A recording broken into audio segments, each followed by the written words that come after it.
Hey guys, how's it going? It's Nick here from the Sunstand, and we have got a very disappointing review coming today. Carlton vs Gold Coast, round 11, 2024 was a terrible one to watch for majority of the game. The effort was there for majority of the game. I wouldn't say it was there the whole game because we had so many lapses in judgment. It's not even funny. But we'll get into that. I did miss the first quarter, so I can't really comment on that. But when I checked the score, it was quite close. I was playing footy, so the game ended pretty much when the first quarter ended. So unfortunately, couldn't watch it.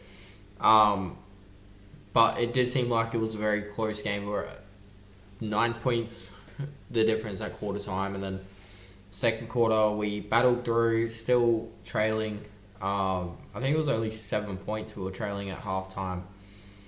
Then third quarter, we did not have any effort there at all. I don't know what happened. I didn't really see any fight for the contest. I didn't think we were running back hard enough. And yeah, it was basically what I was saying in preseason. I said it quite a lot in our preseason matches. We're all pushing up the field, but not coming back hard enough. And I think that is the biggest killer for this side. We are not fit enough, unfortunately, not fit enough to all move up the field as a team and try and lock the ball in, because we just can't come back fast enough, and we just get done on turnovers up the field, unfortunately. But the effort was there in the last quarter. We kicked the last 3 goals of the game to only lose by 20 odd points. A lot of set shot errors. It definitely could have been a lot closer. We could have got the lead a couple of times. And oh boy, how the game would be different if we got the lead at least once in that game. I think it would have been a much more competitive game and a lot more tight than what it was if we had just got the lead just once, I reckon. Just once. But hey, we live, we learn. I think it needs to be reviewed hard this week. The players need to listen to the outside noise coming from Kane Corns, Damien Barrett. I think they need to listen to it all, take it in, move on to next weekend against the Bombers, where we must win. I feel like if we're going to push this agenda where People First Bank Stadium is going to be our fortress, as well as Darwin, we need to beat every side that goes there, and that's including Bombers and that's including Collingwood. If we beat the Bombers, we can maybe, and I'm saying this very lightly, maybe not expect to win against Collingwood, because we know how good Collingwood are. We know how good the Bombers are currently, but the Bombers do have a lot of places to exploit, as does every team. But at the moment, I think we need to beat the Bombers, exploit them hard at our home ground, and move on. And we've got a favourable draw. If we just beat some of these better teams than us, we'll 100% make finals. We dropped points against Carlton, which I think should have been a much more close contest considering the injury list comparison. We had a much healthier list than Carlton, but unfortunately they got a few players back. Sard came back, a few others came back, and they really put us to the sword early on, and I don't think we were ever going to come back from it. We just weren't switched on from the go. I've got a few notes here.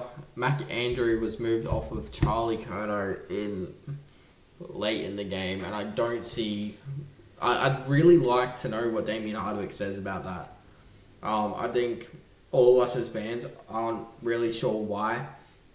Curnow in the first half had nothing going to him. He was losing everything. The moment Mac Andrew was taken off Charlie Curnow, he starts getting to the game and his confidence gets up. We should have never done it. I understand that Jared Witts cannot ruck for the entirety of the game. But maybe then you're going to have to start to bring Ned Moyle in. Someone's going to have to go for Ned Moyle, because we don't have any other ruckman. Or maybe next week, drop Jed to the twos, which is not my ideal replacement, but bring Levi Casbolt in. Because Levi Casbolt is at least hard at the football, great pressure forward. If he doesn't win it in the air, he's going to try and get it off the ground, even though he's a massive lad. And he will tackle people in that forward line. And likewise, you've also got Sam Day. He isn't very good at rocking, but he can chop out for the rock if needed here or there. And I don't understand how Sam Day can go from having outstanding games whenever he's in. He kicks a goal pretty much every game he plays when he gets his opportunity. But the next week he's dropped again. I don't understand. I want to know why he keeps getting dropped. And maybe there's issues within the club, him in the club, that we don't know about. But as a fan, we don't know anything that's going on. Why is he getting dropped? He performs every time he plays. He kicked a bag of goals in Darwin against Geelong, and then he's dropped. I would love to know why he keeps getting dropped. Jed Walter played a terrible game. I thought because I was driving home when he got subbed off, and don't know why he got subbed off. I thought he was initially injured when he got subbed off, but it was a tactical sub.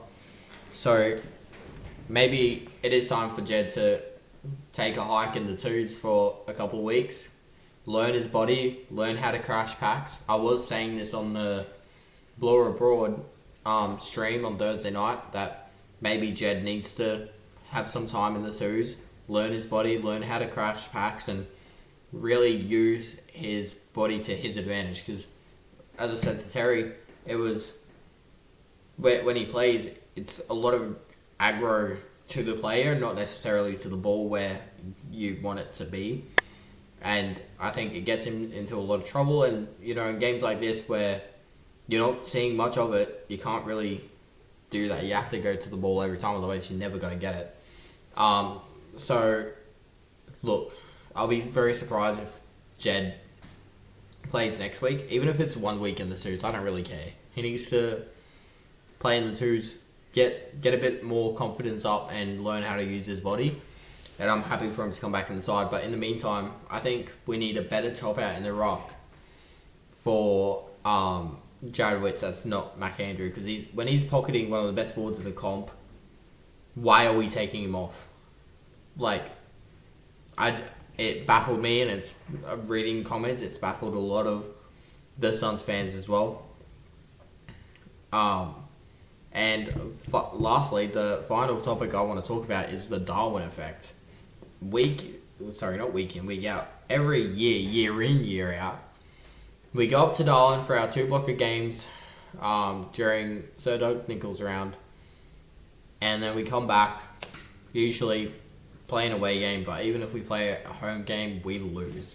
And the only thing I can put it down to is the conditions up there. We play too hard, which obviously you want us to play hard and you want us to win, but we're not recovering well enough. And we had an 8-day turnaround, I believe. Correct me in the comments if that's wrong, but how are we not recovering well enough on an 8-day turnaround? I know the intensity of that game. I know how that game played. I watched that game. I was thrilled with the win on last Thursday night. But there's no excuses. Why do we keep losing after playing in Darwin? And it can't just be because, we're playing teams better than us all the time. Which, it might be true, but we need to be a bit more competitive. We looked lost. The midfield was terrible. We got outran the entire day, starting from our midfield. Rao, Anderson, and Touk Miller all looks lost. Didn't really see Sam Flanders much either. So, I think it needs to be reviewed hard. Fitness needs to be a priority this week. And I'm looking forward to see how we respond. I will be at the game next week against the Bombers. I'm looking forward to seeing how we respond and how we take on a fit, firing, ferocious Bombers lineup. And hopefully we can get the win. But this has been the video. Hope you guys enjoy. Check out all my socials in the description. Follow my Instagram and my Twitch. Not Twitch, Twitter. And stay up to date for more. Have a good one, guys. Peace.